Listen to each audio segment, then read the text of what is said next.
C'est un plaisir de vous retrouver encore une fois ce matin pour vous informer à travers cette grande édition matinale. Mesdames, Messieurs, bonjour et merci de votre fidélité à ce programme de la Radio-Télévision nationale congolaise. Une nouvelle entreprise du portefeuille de l'État a été créée. Il s'agit de la compagnie Air Congo. Le président de la République, Félix Antoine Tshisekedi Tshilombo, a procédé hier mardi à l'inauguration officielle du vol passager de Air Congo.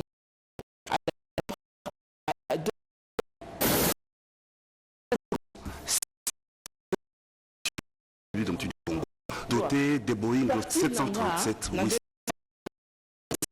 le sentiment domestique à des dessertes régionales et internationales.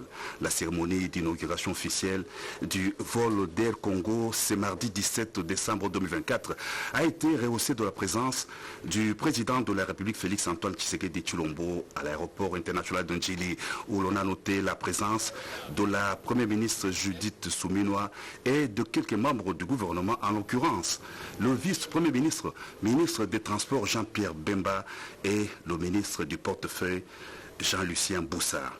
La nouvelle compagnie nationale Air Congo est le fruit d'un partenariat avec Ethiopian Airlines, avec toutes les ambitions d'offrir aux passagers une expérience de voyage de haute qualité avec des équipements modernes et des services personnalisés.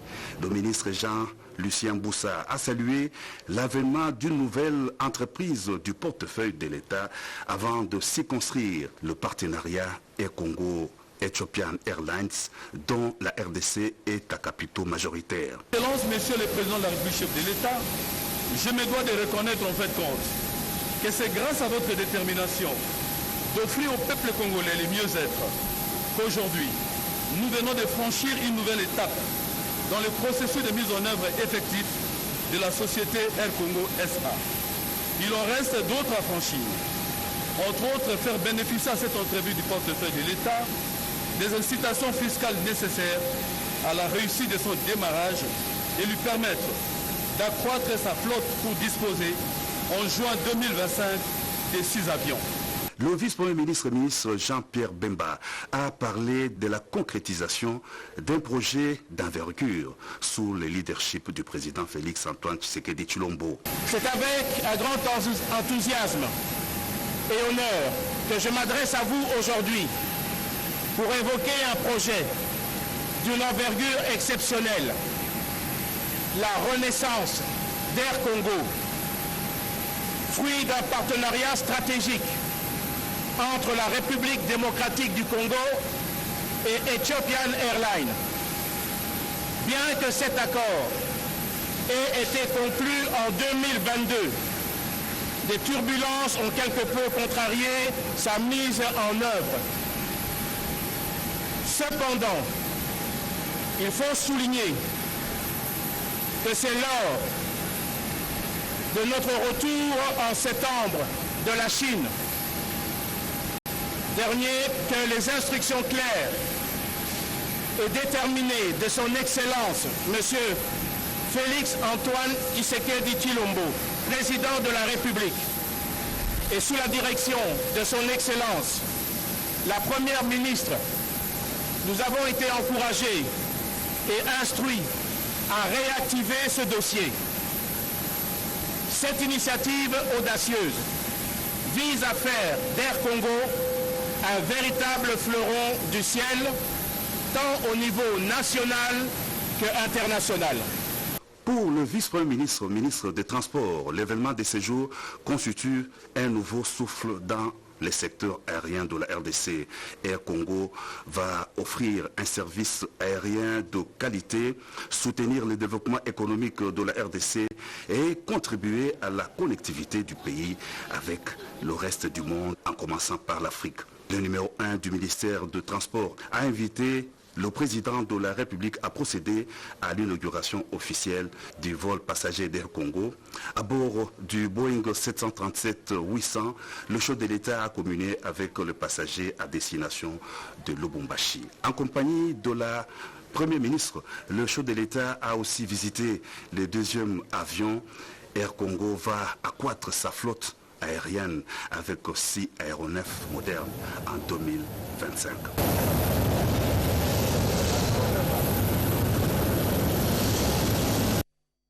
La dynamique des femmes leaders du Congo était au chevet des déplacés des guerres du site de Lushangala à Goma dans le Nord Kivu. Eh bien, ces déplacés de guerre ont reçu un don de vivres et non-vivres. Les déplacés de guerre regroupés au site Lushangala au quartier Mugunga, commune de Karizimbi, en ville de Goma, ont bénéficié le lundi 16 décembre 2024 d'une assistance en vivres et non-vivres, donc de la dynamique des femmes leaders du Congo, DFLC, avec l'appui financier du gouverneur de la province du Haut-Katanga, Jacques Katwe. Il s'agit entre autres du riz, de la farine de maïs, huile végétale, du sucre, du savon et tant d'autres biens de première nécessité. Pour mesdames Louise Mpiana et Efrazi Mujinga, respectivement secrétaire général et chargé du social de la DFLC, ces gestes de générosité traduisent la compassion que les femmes du Katanga ont envers ses compatriotes, spécialement les veuves et les orphelins en situation de détresse, en vue de clôturer l'année 2024 en toute beauté. Ce qui nous a motivés à arriver jusqu'ici, c'est la souffrance que mènent nos frères, les sinistrés et les déplacés de guerre. Notre gouverneur de province, dit le Haut-Katanga, Jacques Katwe, qui en passant nous lui disons un grand merci pour le geste qu'il a fait de nous permettre d'arriver jusqu'à Goma et de compatir avec nos frères de l'Est. Occasion pour les bénéficiaires de saluer cet acte purement social et d'envoyer un message fort au chef de l'État, Félix-Antoine Tshisekedi Tshilombo, de procéder à la révision de la Constitution, car selon eux, ils sont victimes de certains articles contenus dans la loi fondamentale, tels que l'article 217, qui est à l'origine de la guerre à l'est du pays. Des hors-la-loi pris la main dans le sac à Mbandaka par la police nationale congolaise ont été présentés à l'autorité provinciale. Aussitôt alerté de ces jolis coups de filet réalisés par la police nationale congolaise Équateur, le gouverneur Boloko Bolumbu Bobo a effectué une descente au commissariat urbain de Mbandaka pour voir des visu le fruit du professionnalisme de la police Équateur. Pour la petite histoire, ces bandits à main armée ont échangé de coups de feu avec des éléments de la PNC en patrouille à 2h du matin de ce lundi 16 décembre 2024 sur l'avenue Révolution à Mbandaka 1 dans la commune de Mbandaka. Surpris en flagrant délit, ces bandits à main armée ont commencé à tirer sur les patrouilleurs. Dans leur réplique, les policiers atteindront le chef de file de ces malfrats au niveau de jambes. Situation qui permettra à la PNC de récupérer d'abord l'arme de guerre AK-47 que détenait le blessé, avant d'appréhender toute la bande. Il est important de signaler que ces hors-la-loi ont renseigné à la PNC que toutes ces opérations étaient téléguidées par deux de leurs complices déjà condamnés en train de purger leur peine à la prison centrale de Mbandaka. Après leur présentation auprès de l'autorité provinciale, ces bandits à main armée ont été déférés devant la cour militaire garnison de Mbandaka pour être jugés en flagrance. Le ministre provincial de l'Intérieur, Crispin Poutoumol, son collègue de la justice et droits humains, Dona Itali, le commissaire supérieur principal et point focal de la PNC Équateur, Sangwa Nyembo Guilin, et plusieurs autorités de la place étaient présents lors de la présentation de ce hors-la-loi, de leur butin, ainsi que les armes qu'ils utilisaient pour commettre leur forfait. À Kananga, une équipe de l'inspection générale de la police nationale congolaise supervise la formation des formateurs en charge de vulgariser les missions de l'inspection générale de la police.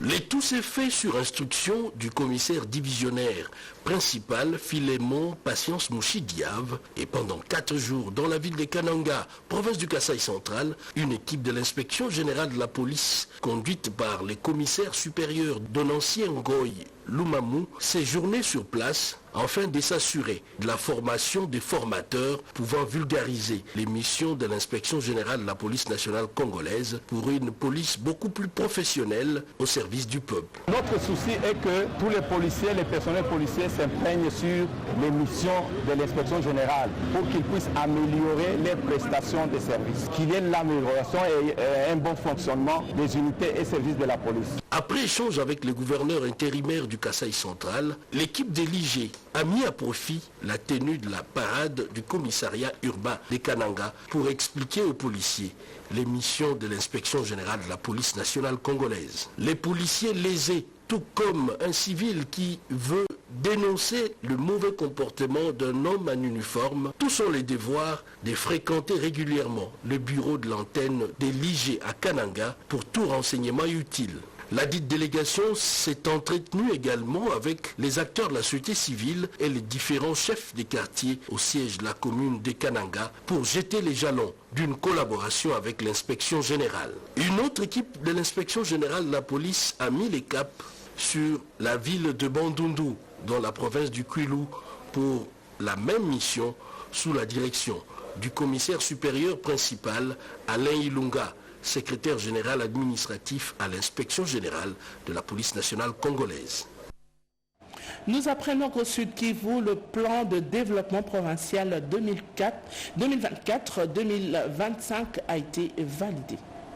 Le gouverneur du Sud Kivu, le professeur Jean-Jacques Roussi Sadiki, a officiellement validé ce jeudi 12 décembre 2024 le plan de développement provincial PDP 2024-2028. La cérémonie s'est tenue dans la salle de réunion de l'hôtel New Riviera. C'était en présence de membres du gouvernement provincial et des partenaires techniques et financiers. Ce plan stratégique est structuré autour de 5 piliers, 30 stratégies, 96 objectifs et 596 actions visent à améliorer les conditions de vie de la population de Sud Kivu avec vision tous pour un Sud Kivu émergent. Il met l'accent sur la valorisation du capital humain ainsi que sur le développement social et culturel, tout en précisant les actions à exécuter, les institutions responsables et les mécanismes de financement. Il s'agit de projets de reconstruction et de développement qui touchent les infrastructures, la reconstruction et la réhabilitation des infrastructures, qu'elles soient les routes nationales mais aussi les routes secondaires ainsi que les routes de dessert agricoles. L'élaboration de ces documents stratégiques a bénéficié du financement du gouvernement provincial avec l'appui des partenaires comme le PNUD, l'UNICEF, l'ONU Femmes pour ne citer que cela. Lors de son allocution, le gouverneur Jean-Jacques Roussi Sadiki a salué cet outil stratégique qui définira les priorités de développement pour les 5 prochaines années. Il a exprimé sa gratitude envers l'équipe technique et les partenaires pour leur implication tout en appelant les membres de son gouvernement à s'approprier les actions prioritaires inscrites dans les secteurs respectifs. Ce plan constitue une boussole essentielle pour matérialiser la vision du président de la République, Félix Antoine Tshisekedi Tshilombo. Une vision axée sur le bien-être de Sud Kivu. Une ligne métro-bus verra le jour dans les prochains jours à Kinshasa. Eh bien, un accord de faisabilité vient d'être signé entre le gouverneur de la ville-province Kinshasa et un groupe turc pour l'exécution du dit projet. Kinshasa accueille avec beaucoup d'enthousiasme le mémorandum d'entente signé entre le gouverneur de la ville, Daniel Bumba-Lubaki, et Ahmed Al-Bayrak, président du groupe Al-Bayrak, pour la mise en place d'une ligne métrobus avec une capacité de plus de 24 000 passagers par heure. Cet accord important traduit la vision du président de la République, Félix Antoine Tshisekedi, qui partage avec les Kinois la préoccupation des embouteillages. Cet accord important traduit la vision du président de la République, Félix Antoine Tshisekedi, qui partage avec les Kinois la préoccupation des embouteillages au quotidien qui compliquent le déplacement dans la ville et affecte la vie sociale et économique des Kinois. Il y a métrobus, ça dit BRT. Nous sommes à Côte d'Ivoire, nous sommes au Sénégal. Nous sommes implémentés à Kinshasa pour faciliter la mobilité avec les Kinois. C'est le Kinois qui est à l'aise pour que ça puisse solutionner la problématique de l'embouteillage. À l'issue de la séance de travail, le gouverneur Daniel Bumba, soucieux du bien-être de Kinois, a fait montre de sa détermination pour le développement de la mobilité urbaine. À cette même occasion, l'autorité urbaine a reçu la ferme assurance du groupe Al-Bayrak d'exécuter ce projet dans un bref délai. À la fin de sa mission, le gouverneur de la ville de Kinshasa, Daniel Bumba-Lubaki, s'est entretenu avec une délégation des Kinois vivant en Turquie, venue lui présenter les civilités. Les différents projets de budget exercice 2025 dans les assemblées provinciales ont été adoptés. On fait le point dans ce condensé. Plus de 520 milliards de francs congolais, voilà le budget équilibré en recettes et dépenses de la province du Nord Kivu pour l'exercice 2025. Le gouverneur militaire, le général-major Peter Chirimwami-Kuba, a signé ce vendredi 13 décembre 2024 à Goma un arrêté quant à ce. C'était en présence de membres de la conférence budgétaire. Ce budget prend en compte certaines expressions de la population et trait aux allègements fiscaux de suite à la situation socio-économique de l'heure, a indiqué le gouverneur de la province.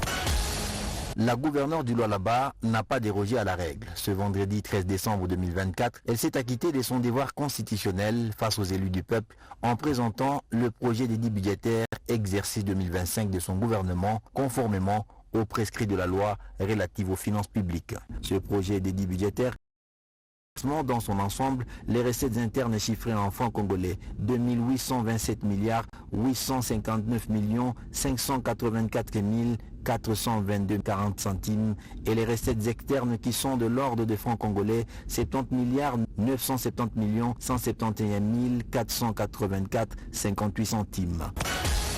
Dans une session marquée par l'unanimité et la collaboration organisée ce vendredi 13 décembre, le projet du budget défendu par les gouverneurs de province a été adopté par l'Assemblée provinciale.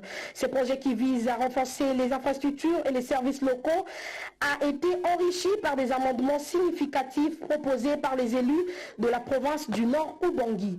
Dans sa présentation, le gouverneur Malo Ndimba Mobutu a précisé que ce projet est chiffré à hauteur de 356 milliards 347 215 657 francs congolais. Le gouverneur articule les grandes lignes du budget comme une occasion cruciale pour rehausser le bien-être de sa population et redynamiser l'économie principale. La province du Maniema est désormais dotée d'un budget pour l'exercice 2025, équilibré en recettes et en dépenses, à hauteur d'environ 407 milliards de francs congolais, avec un taux d'accroissement de 30% par rapport au budget de l'année passée. Ce budget a été déclaré recevable à l'unanimité par les députés provinciaux du Maniema ce vendredi 13 décembre 2024. Pour le gouverneur des provinces, Moussa Kabankoubi, ce budget va couvrir toutes les dépenses ayant trait au développement de la province du Maniema, notamment la réhabilitation d'environ 1500 km des routes. Parlons agriculture pour découvrir l'engagement dans ces secteurs d'un agriculteur, Ismaël Djemba, dans le territoire de Banalia, dans la province de La Chopo.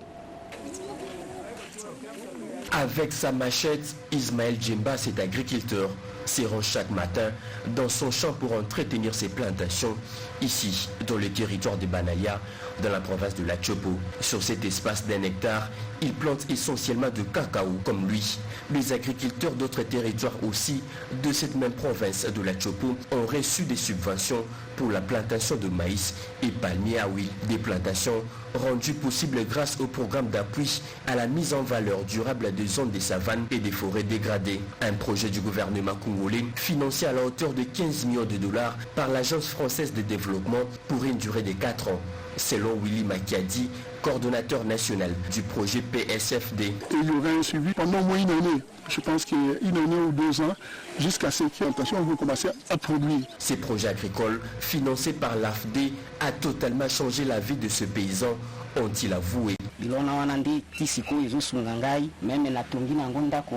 Avec l'intervention des opérateurs économiques, ces cultivateurs ont aujourd'hui des conseillers qui les accompagnent de la plantation jusqu'à la culture. Opérateurs économiques, paysans et cultivateurs, tous ont vivement salué l'arrivée de ce projet qui vient d'augmenter non seulement le volume de la production, mais aussi la quantité des produits qui est aujourd'hui très appréciée sur le marché. Merci.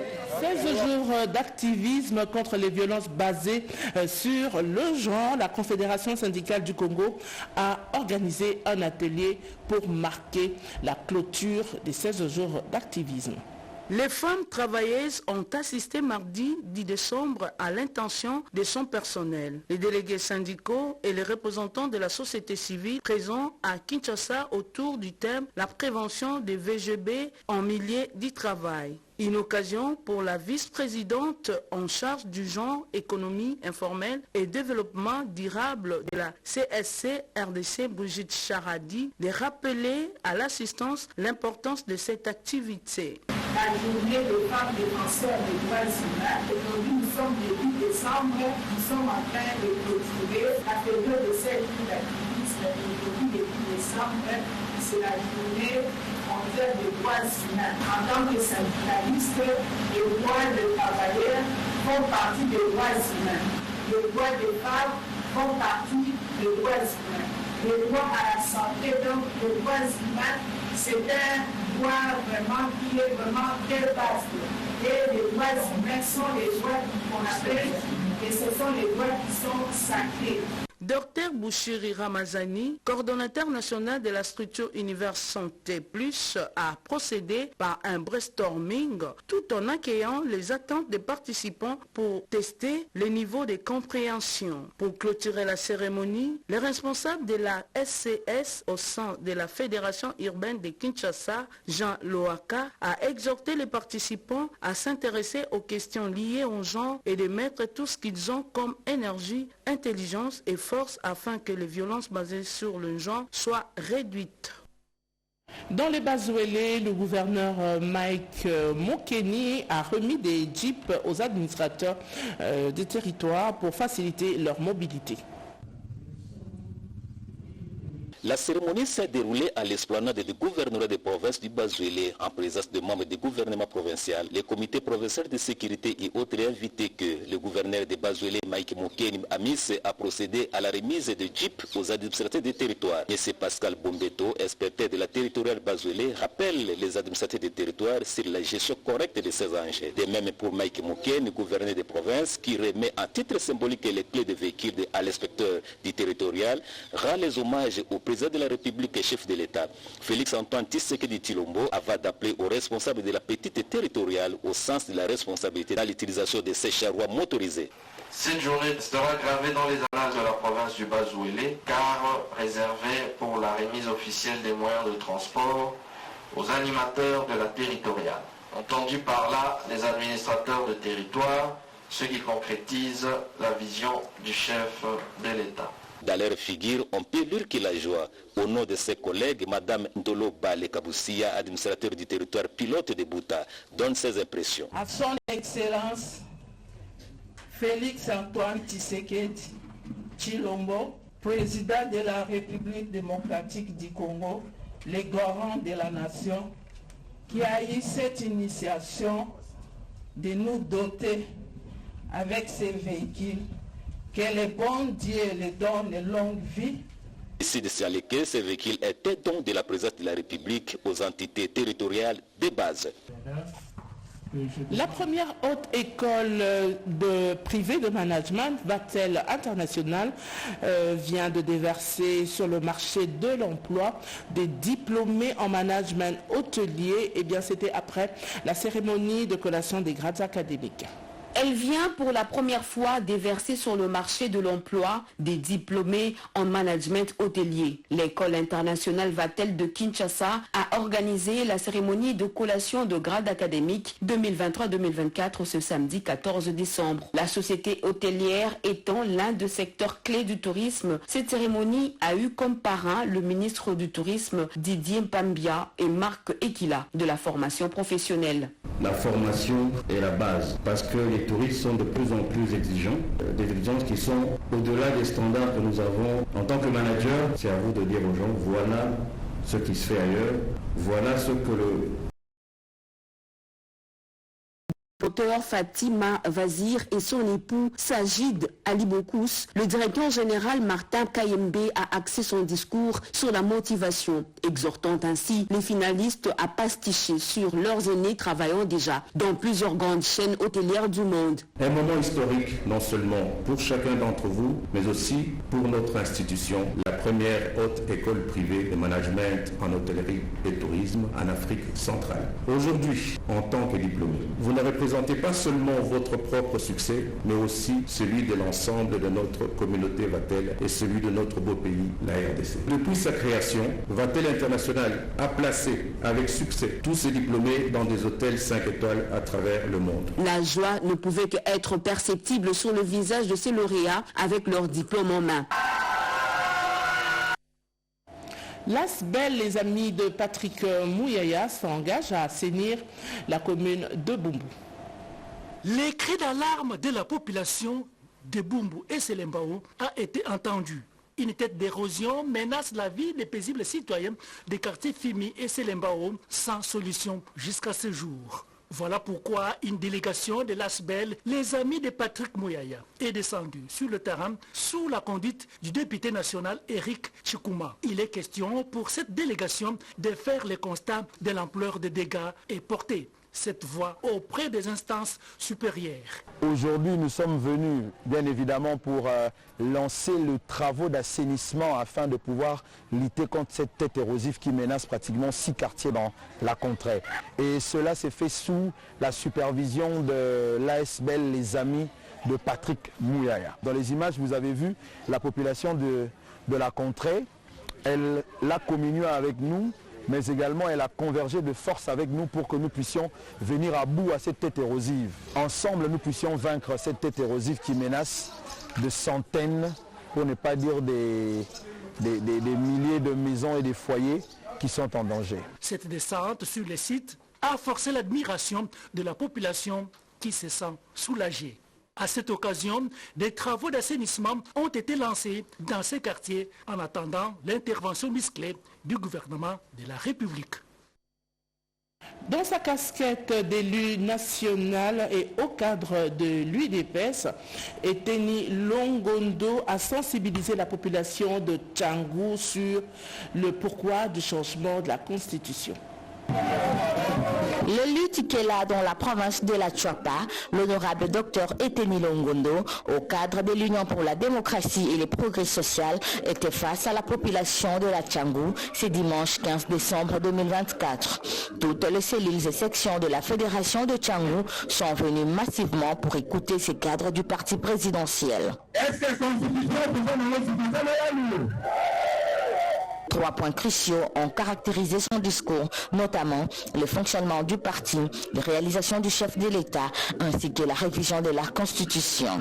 Pour le docteur Eteni, l'UDPS doit être redynamisé et que l'unité doit régner pour que le parti cher à Étienne Tshisekedi Mulumba demeure fort. En ce qui concerne les réalisations du chef de l'État dans les 6 ans, le président de la République, Félix-Antoine Tshisekedi Tshilombo, a, dans le secteur de l'éducation, rendu effectif la gratuité de l'enseignement des bases. Dans les domaines de la santé, la maternité et les soins des nouveau-nés sont gratuits. Les projets de développement local des 145 territoires qui sortent nos territoires du sous-développement, la baisse du prix des produits pétroliers, les infrastructures en construction sur l'ensemble du pays et tant d'autres actions. Pour la constitution actuelle, elle ne reflète pas les aspirations profondes de la population. Elle doit être modifiée afin que notre pays soit doté d'une constitution qui correspond à la philosophie du pouvoir.